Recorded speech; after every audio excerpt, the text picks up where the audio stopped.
Hello, my name is Tanner Hilton, and I'm going to be interviewing my roommate Mike Schweidel on the topic of fantasy football.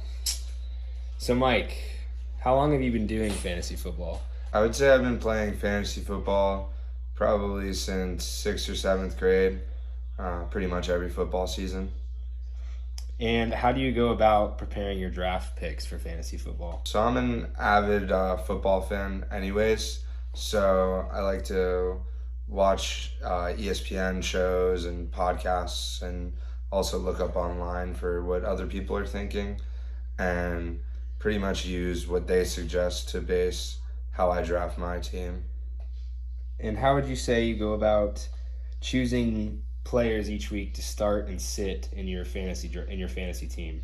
For the most part, I try and keep the team as consistent as possible, but obviously there's matchups and you got to look to see who each player is playing. Sometimes if a team has a worse defense, you might want to start someone who you think is going to do well.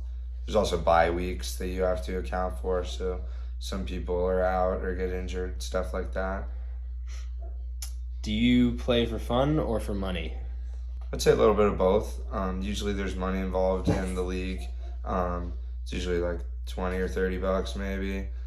But I also just like to do it for fun. It allows me to enjoy watching the games more for the teams I don't root for. And, it's a fun thing for me and my friends. How many leagues are you currently in?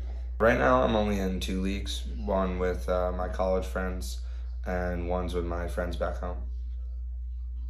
And do you let your favorite football team influence the team you have now? In a way, I would say I try and avoid drafting players on my team because I feel like then I'll be more biased to favor them. But it is always awkward when I have a player who's playing against my favorite team and there's a little bit of a conflict of interest.